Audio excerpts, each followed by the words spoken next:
Hi Capricorn, kumusta po mga ating mga dude, sa mga bago bumabalik at mga cross-watchers. Welcome po sa inyong Timeless March to April transition reading. Kahit anong araw, buwan o taon mo mapanood ito, at kahit anong zodiac sign ka, nakukuha mo pa rin ang guidance ng cards. Focus lang po sa energy mo at i-apply kung ano ang resonate sa'yo. Bago po tayo magsimula mga dude, quick announcement lang po. Kung gusto niyo po suportahan ang channel, may affiliate links, super thanks, at coffee link na makikita po sa description ng video. Perfect po ito kung gusto niyo po magbigay ng tips or donations para sa mga readings at content. Para po sa private readings, strictly email only po. Lahat ng details kung paano mag-request, nasa description din po. Alright, so umpisa na po natin agad. Nakita ko dito yung creativity. May mga opportunities dahil sa pagiging creative po ninyo. Lalo na meron kayong unlimited ideas card, meron kayong organized for success. It is safe for you to receive. Yan po, yung maging bukas ka sa mga opportunities, mga blessings na parating sa'yo, lalo-lalo na infinite abundance ito. It is safe for you to receive, blackout distractions, ito yung kailangan mag-focus ka talaga, pero may protection dito. Malakas ang protection dito mga dude. So, sa inyo pong unlimited ideas card, Capricorn, maraming ideas ang papasok talaga sa isip mo ngayon. Ito yung energy ng creativity at mga bagong oportunidad. Yan po, new business idea, side hustles sa ilan. Ang ganda nito kasi meron kang mga matutuklasan talaga na innovative wellness routines na talagang ma-excite ka na ma-inspired ka na simulan na. O maaaring nasimulan nyo na po ito. Innovative wellness routines, creative ways to improve relationship, ano man po yung relationship o situationship na meron kayo ngayon. Ang nakita ko dito, repeated numbers, mga swerte talaga sa inyo, no? Na numbers 3, 5, napaka-significant po. At susi, kung makita po kayong susi. Keys, angel numbers, open ka na sa blessings at opportunities. Talagang hinahanda mo na yung sarili mo na sumalo ng mga blessings mula sa Divine Universe, Infinite Source, kay God, Father God. Ayan po. Makakatanggap kayo ng talagang tulong, financial help. So, accept incoming resources dahil darating talaga yan. At meron din kayong matatanggap na love, ano man yung love na kailangan mo sa ngayon, o romantic love, o pagmamahal sa romantic love, o pagmamahal po na mula sa mga kaibigan, sa family members, support, meron kayong support system, napakalinaw niyan. So, may mga signs o symbols, pwedeng coins sa ilan, angel numbers lalo na significant ang 111, 888, 1111. Blackout distractions, yung kailangan makapag-focus ka talaga. So, concentrate sa goal mo, Capricorn. Huwag hayaan yung distractions o negative energy na maka-apekto sa'yo or sa ginagawa mo sa ngayon. Yan po, mga unnecessary, yan. Avoid unnecessary expenses or distractions. At limitahan po ninyo yung mga stress triggers. Alam niyo yan, kung ano yung nakaka-trigger ng stress or anxiety po ninyo, yan po ay iwasan o limitahan po ninyo, no? Hanggat kaya. So, focus sa relationship, priorities, mga kung ano po yung dapat po ninyong priority sa relationship o situationship po ninyo, no? May mga signs, lalo na red flags, mga warning yan. Warning numbers, yan po, angel numbers. Red flags. Pwedeng literal na makakita po kayo ng red flag. Yung tarot cards, nag-guidance po ninyo dyan. Meron kayong tarot cards. So, magtiwala sa mga messages ng cards. Kasi magbibigay ito ng insight for investments. Pwede yan sa career po ninyo, sa creative projects, online platform. Kasi may prosperity card kayo. So, guidance din po sa self-care. Yan po sa kalusugan naman po ninyo. May matatanggap din po kayong mga mensahe. Yan po. Na may connection naman sa relationships po ninyo. No? Romantic relationships. So, numbers 2 at 4, significant din po. Yung card po na connect with your ancestors, spiritual support nyo po yan. Connect with your ancestors. May spiritual support sa paligid mo. Huwag kang mag-alala. Huwag kang masyadong mag-alala.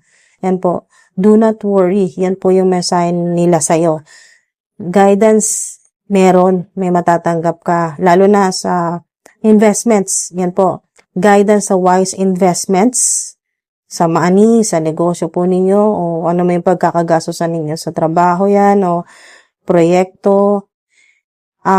Energy at emotional balance, napakaganda, magkakaroon din po kayo niyan. Meron din pong past lessons at blessings, no, mula po sa pamilya naman po, energy ng pamilya po ninyo, no. Sign symbols, pwedeng makakita ang ilan sa inyo ng feathers, family initials, yan po, yung mga initials po ng family members po ninyo, repeating numbers, mga angel numbers. Yung kanina nabanggit ko po na prosperity card po ninyo, yan ay napaka strong na confirmation ng abundance energy is incoming. Talagang parating steady income or financial growth, magkakaroon kayo niyan. Yung kalusugan po ninyo, improve vitality at wellness po ninyo, yung well-being, yung katawan po ninyo, mind, body, and spirit yan, lahat na po yan, mag-improve talaga. So, sa relationship, anong klaseng relationship meron ka ngayon, happiness, significant. So, magkakaroon talaga ng happiness. Yung totoong masaya, genuine happiness. Angel numbers or lucky numbers 8, 22, at 44 naman po. So, pwedeng 888, 2222, 222, 4444, 44. Yan po, pwedeng makita nyo po yan. So, isang sign yan. Lalo na sa ilan na sa mga nagbabakasakali. Good for draws or raffles. So, yung mga chance-based or luck-based activities. Yan po sa mga nagbabakasakali. Be careful what you wish for, card. Yan po ay warning at advice din po yan sa inyo, no? Be careful what you wish for. Yun nga yung mag-isip ka muna. Think before you act. Pag-isipan mo muna mabuti, pero wag naman sobrang tagal. Avoid risky investments. Napaka-importante na sana hindi nyo na-escape. Sana narinig nyo to. Avoid risky investments. Avoid overexertion or unhealthy habits. Yan po. Sa kalusugan nyo yan. At don't rush relationships, no? O yung mga decision po rin sa relationship or situationship or romantic relationship. Huwag magmadali. Okay? Huwag magmadali. Kung ano man po yan, decision po ninyo sa romantic relationship. At bantayan nyo rin po yung mga repeating warnings o unusual na mga signs. Yung mga kakaiba talaga. Yan, hindi nyo pa nakikita sa tanang buhay po ninyo. Yung mga unusual. Yan po. Unusual signs o warnings. Mga paulit-ulit po ninyo nakikita ng mga warnings, lalo na red flags. Yan po. So, follow your heart, card, guidance, action yan. So, follow your heart. Trust your intuition. Yung inner guidance po ninyo yan. Mga dude. Yan yung inyong inner compass, no? Hindi ka maliligaw pag talagang sinunod mo yung desire ng puso mo, kung anong gusto ng puso mo.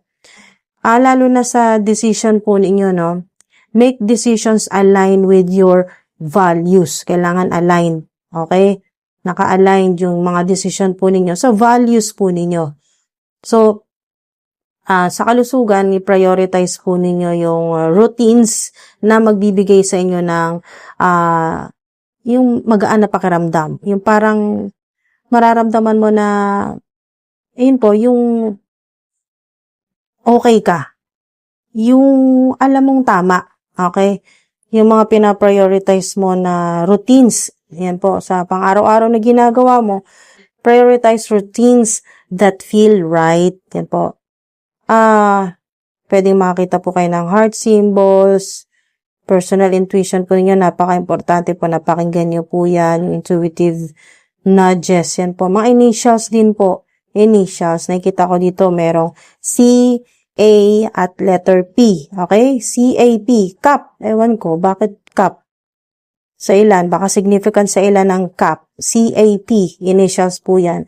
Signs and symbols, coins, keys, feathers, kahit anong kulay ng feathers. Lalo na significant dito ang light yellow feather or white feather, gray feather, light brown feather, heart, white heart, mga dude, symbol, emoji, kahit ano po, makita nyo po, heart, mabasa nyo, marinig, heart, pangalan, heart, basta heart, mga dude, in any shape or form, isang sign din po yan, o confirmation. So, mga dude, abundance, happiness, love, and luck, good luck, okay, prosperity are coming. Huwag ka na mag-alala. Comment below kung alin sa numbers or signs, symbols ang pinaka-resonate sa'yo. Mga dude, eto na, pinakita na sa'yo yung parating sa'yo, okay? At safe na safe yan na matatanggap mo. It is safe for you to receive prosperity, connecta ka sa mga ancestors mo dahil talagang hindi ka nila pinababayaan. Maraming salamat po mga dude. Hanggang sa susunod po, ingat po.